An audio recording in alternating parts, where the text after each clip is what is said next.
my channel. This channel covers 12th Computer Science CBSE syllabus. Please subscribe to my channel and press the bell icon. Don't forget to share this video. Today we are going to discuss about chapter 6 recursion. Under the recursion we have 5 subtopics. First one 6.1 introduction, 6.2 recursive function, 6.3 how recursion works, 6.4 recursion in Python, 6.5 recursion versus iteration. Today I am going to cover the introduction and recursive function. Before entering to this topic, what is function? It is a set of code that is defined in a greater code structure is called function. Okay, for example, df, my function name is fn, and then using this parenthesis only you can identify it is a function name, and then it should end with colon. Here I am giving a print statement hello or hi. How you can call that function definition? Just write the same name as the function name and then calling function should end with semicolon. This is called function definition. So this is called calling function. This is called function definition. So by calling this function, the body of the content inside the function definition will be executed.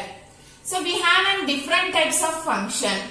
No argument, no return value, with argument and no return value, with argument and with return value.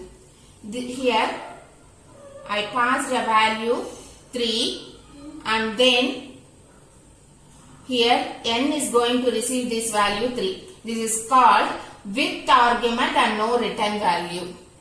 If I use the word return n and I have a variable called k and then I print that k,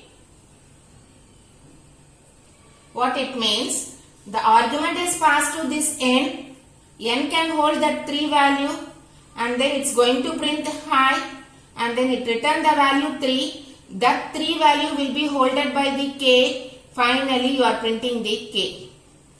In this way it will work. This is what type?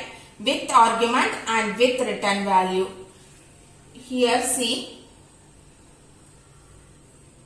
I erased this 3 value and n variable. This is what? So I didn't use return statement here. What it means? No argument, no return value. Okay, only I am passing 3 and then it is receiving and no return value. It is what type? With argument and no return value. Okay, so this is the basic idea about the function. You know how it will work. So if you know how it works, then it is very easy to learn recursive function. So it is also a program technique. It call itself. Here the function calling another function, but the inside the function definition we have a calling function. That function will call the definition. So that's why it call itself. Then when a function call itself, then we can say recursive function. For example, I have a main function. Inside that I have another main function.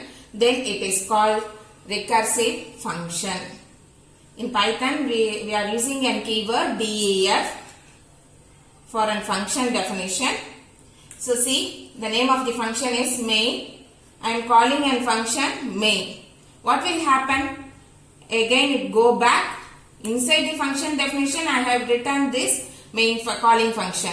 So again it going back and entering inside. And going back and entering inside. The function call itself again and again, then it is called recursive function. So it can be used in 2 ways. One is direct recursion, another one is indirect recursion. in direct recursion and indirect recursion, if it calls one another infinitely, then the entire memory will be lost. So we need a base condition while writing the recursive function. To stop calling a function, recursive function, you should use base condition.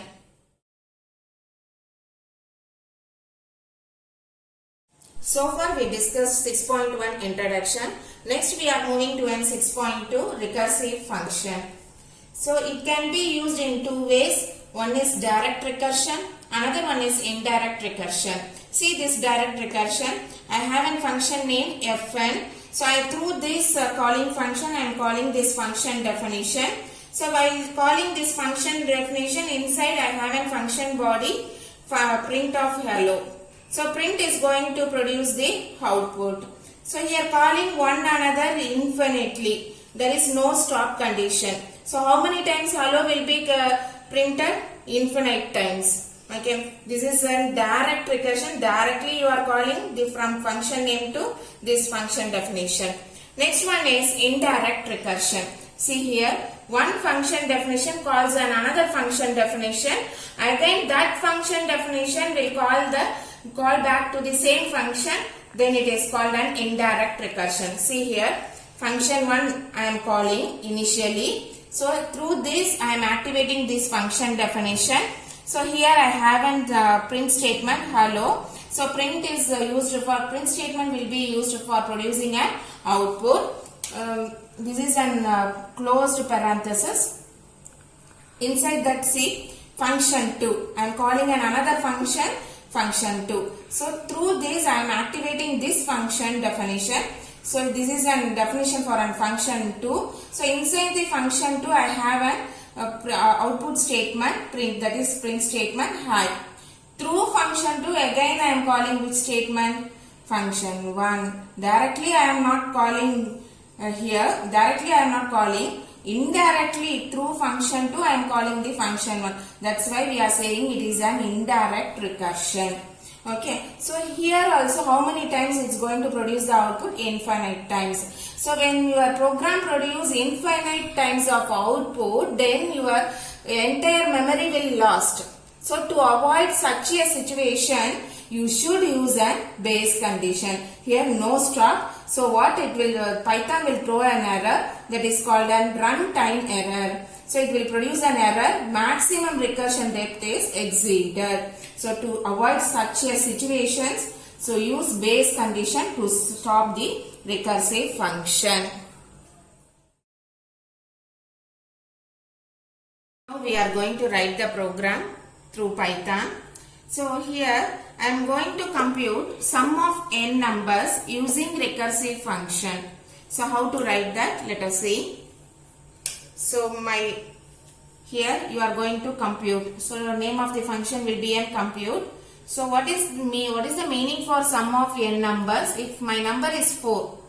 So how to add that number? 4 plus 3 plus 2 plus 1. Okay, this is this number I got from the user. So I need a sum of n numbers. So for that, how to add that? 4 plus 3 plus 2 plus 1. What will be the answer? 4 plus 3 7, 7 plus 2 9, 9 plus 1 10. Final output should be 10.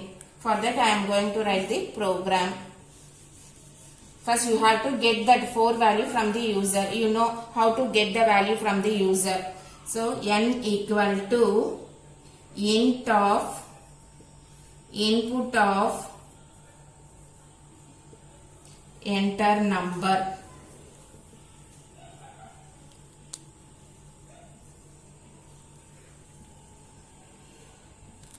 Once you got that input, pass that value to the compute.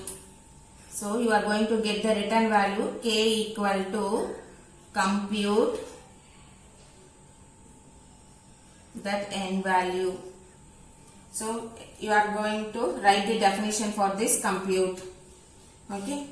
How to write the definition? This is the keyword. DEF is the keyword for writing the function definition. Name of the function is compute.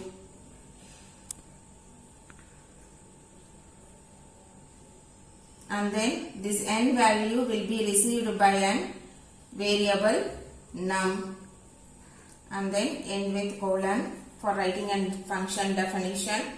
If my num value is equal to 0, then it has to return the value 1. Sorry, if my num value is 1, it returns the value 1. Okay. Otherwise is represented in else part. Otherwise you have to calculate that number. How to calculate? Return num plus compute num minus 1. Num minus 1. This is num minus 1. Okay. So otherwise you have to compute that one. So what will happen? I am getting the value from the user. My user gave 4 as an input. Normally it will take the input as a string. So you need to convert to be an integer using an int function.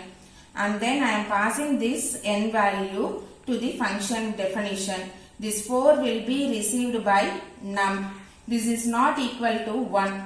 So it's going to execute which part? Else part. Directly the control transfer to else part. Here it is going to execute. First time what will happen? My num value is 4, and then every time it is going to reduce the value of num. Okay. Compute of 3. Next time what will happen? 4 plus 3 plus compute of 2. Next time what will happen? 4 plus 3 plus 2, and then it is calling that function compute, and it is reducing that input into 1. When it reaches an 1, what will happen? It return an 1. Okay. 4 plus 3 plus 2 plus 1. What will be the answer? 7 plus 3, 10. So in this way it will work. Let us move on to the next topic in our next video. Thank you.